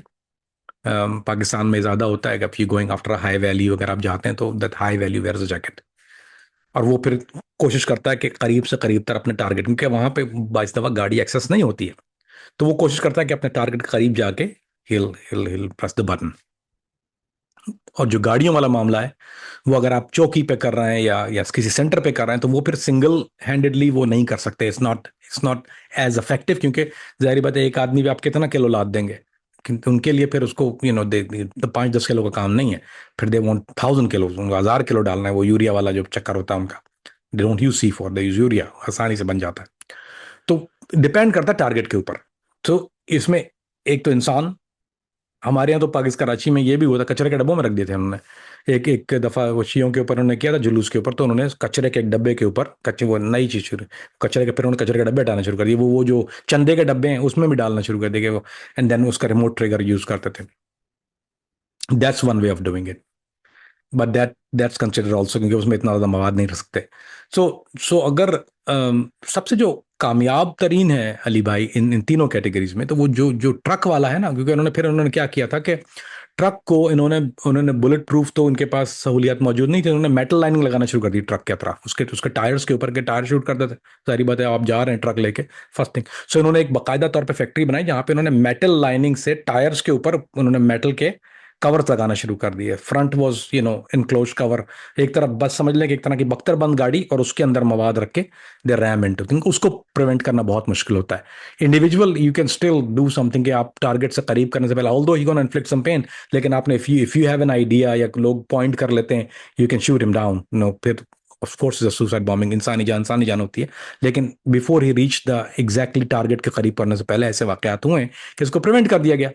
लेकिन जब ये जो मामला होता है RAM into a truck something, अब आप एक गाड़ी है जो कि उसका कई टन वजन है, उसके ऊपर और मेटल लगा के आप उसको और भारी कर रहे हैं, एंड देन उसके बाद ये ब्रेक फेल भी कर देते हैं उसके, कि वो बस वो जाना ही जाना है उसने, फिर रुकना नहीं है, तो कहीं ना कहीं जाके फटना है उसने। तो that is the most damage thing. Kamran भी, इन केस अगर कोई सुसाइड बॉम्बर है, उसको इन्होंने जो है वो न्यूट्रलाइज कर दिया है, उसको मार दिया है, अब उसकी जैकेट है या उसके पास जो मसाला है, माल मसाला, तो उसको किस तरह से ये डिफ्यूज कर सकते हैं? क्या पॉसिबिलिटी है, या अगर आपने उसको मार दिया तो फौरी तौर पे ब्लास्ट हो जाएगा? अली भाई, डिपेंड करता है। ये अलकायदा तो नहीं करती थी, लेकिन तालिबान ये ज़्यादा करते हैं। सेकेंडरी फ्यूज, जैसे मैंने बताया, सेकेंडरी ट्रिगर रखते हैं, रिमोट ट्रिगर होता है। हालांकि उसूलन, जो आपका उसूलन, इनके उसूल कहाँ सुनते हैं ये, लेकिन बाय ऑल मींस ये स्टार्ट ऐसे हुआ था कि वो जैकेट वाले के पास अपना ट्रिगर होता था, और वो जाके जहां उसने जाना है उसने जाके ट्रिगर दबा देना है। अब the people start checking out. तो इन्होंने अब क्या किया कि इन्होंने सेकेंडरी फ्यूज बनाने शुरू कर दिए। सेकेंडरी फ्यूज मतलब कि उन्होंने एक आदमी रिमोट लोकेशन पे कहीं और दूसरी जगह से उसको देख रहा है, उसके ये है, अब मैं भी नाम लेने वाला था, एक डिफरेंट तरह का ट्रिगर होता है, उसको रिमोट ट्रिगर कहते हैं। तो उसने रिमोट ट्रिगर रखा होता है। They don't tell this guy, उसको नहीं पता होता कि उसके पास रिमोट ट्रिगर भी है, उसको नहीं बताते कभी भी ये बात। वो समझ रहा होता है कि मैं ही हूं जिसने जाके फटना है। तो अगर वो देख रहा है कि ये रुक रहा है किसी चेक पोस्ट पे या इज गोना बी प्रिवेंटेड, तो बिफोर ही ब्लास्टेड वो सेकेंडरी जो ब्लास्ट जो है वो कर देते। तो इवन अगर उन्होंने यू शॉट डाउन, अगर आपने गोली भी मार दी, यानी यू न्यूट्रलाइज कर दिया अपने टारगेट को, तो उसके बाद वो सेकेंडरी जो वाला है वो टारगेट को वो उसी वक्त उसको वो ब्लास्ट कर दे। एक तो उससे आपका वो बंदा जेल में नहीं जाएगा, क्योंकि अगर वो अरेस्ट हो गया, so he can trace back to whatever आपने कि जो भी जिन लोगों ने प्लानिंग की है, प्लॉटिंग की है, वो बता सकते हैं कहाँ पर है। अगर वो जख्मी है, उसको पेट में गोली लगी है, टांग में लगी है, ऐसे हुए वाकयात कि पेट में टांग में गोली लगी है, दे डिफ्यूज द बॉम्ब। और कई दफा ऐसा भी था कि पेट में टांग में लगी and luckily you take the jacket off and आपने उसको कस्टडी में ले लिया, और उसके बाद उसको फिर जो डीब्रीफिंग होती है उससे पता किया। और ऐसे कई लोग हैं तौबा ताइब भी हुए हैं पाकिस्तान में। हसन बिन सबा की जो फदाई थे और आज की ये जो दहशतगर्द हैं, इनमें क्या फर्क है? कौन से ज्यादा आप कह लें कि डेंजरस हैं, शातिर हैं, जो पकड़े नहीं जाते? अली भाई, पकड़े तो कोई से भी नहीं जाते। डेंजरस जो है, ऑफ कोर्स डेंजरस वो होता है जो सबसे खतरनाक वाला वही है जो मोर डैमेज करता है। तो आज के दौर के ऑफ कोर्स, क्योंकि वो जो सुसाइड बॉम्बर थे वो एक छुरी होती थी, single knife, boom boom boom, they go in, they stab, end of the story, they go after one individual target और उसको न्यूट्रलाइज करते थे। अभी आज वाले जो हैं, दे गो आफ्टर, जब ये बॉम्ब फटता है तो नाइफ वर्सेस अ बॉम्ब, तो नाइफ ज्यादा खतरनाक होती है बॉम्ब में। ऑल दो दोनों के लिए एक कैटेगरी है कि दोनों ने जन्नत में जाना है। तो मैं एक आखिर में लतीफ़ा सुनाऊंगा, उस पर एंड कर दीजिएगा आप। तो दोनों ने जाना है, तो ऑफकोर्स जिसके पास ज़्यादा मवाद है वो ज़्यादा डेंजरस, क्योंकि ही इन्फ्लिक्ट द मोर डैमेज, चाहे वो सिविल पॉपुलेशन। मैं हमेशा एक बात का कायल नहीं हूँ, बोला उसने टारगेट हिट नहीं किया। मैं हमेशा कहता हूँ कि यार इंसानी जान होती है। अली भाई, ये इट्स अ ट्रू स्टोरी। इसको लोग अपने वर्जन बना के पेश करते हैं, लेकिन I tell you the raw version of it. एक अफगानिस्तान में ये हुआ कि एक सुसाइड की जी एक जगह थी, वहाँ पे ड्रोन हमला हुआ अरब मास्कर के अंदर। वहीं पर उन्होंने एक सेंटर बनाया हुआ था, तो उस सेंटर के अंदर ये वाकया हुआ और उन्होंने dead got hit by a drone. तो वो आदमी जो था, जो वहाँ पे वो पठान था, उसको अरबी अरबी तो आती नहीं थी, वो वाहिद एक इनके पास आदमी था जो पठान था। तो उसको ये शेल्टर गिरा, इमारत ढह गई, वो बेहोश हो गया। ही थॉट ही डाइड, वो समझा मैं मर गया हूँ। अरबों ने उसको निकाल के अस्पताल पहुंचा दिया एक जगह पर, अफगानिस्तान अफगानिस्तान या पाकिस्तान के इलाके, किसी बॉर्डर इलाके में उन्होंने उसको पहुंचा दिया। अब वो बेचारा, जब उसकी आंख खुली है तो ही थॉट कि वो जन्नत में है, क्योंकि वो काफूर की जो खुशबू जैसी आती है काफूर के अस्पताल को, पता है एक केमिकल की स्मेल जैसी होती है, वाइट दीवारें, नर्सें हैं वाइट यूनिफॉर्म पहने हुए। तो वो उसकी तरफ जैसे ही वो होश में आया तो उसकी तरफ बड़ी भागी हुई। वो समझा जन्नत, ये हूरे मुझ पे मेरी तरफ आ रही, बोलता बस वाहिद वाहिद वाहिद वाहिद, बोले एक एक करके आना, एक एक करके आना। वो समझा कि सारी जो हूरे हैं उस पर एक साथ आना चाह रही हैं। उसको तो यही था ना कि मैं अभी हूरों के पास जाऊंगा, तो उसने चिल्ला वाहिद वाहिद वाहिद, एक एक करके आओ, एक एक करके आओ। So this is their mindset Ali भाई, how can you fight this mindset?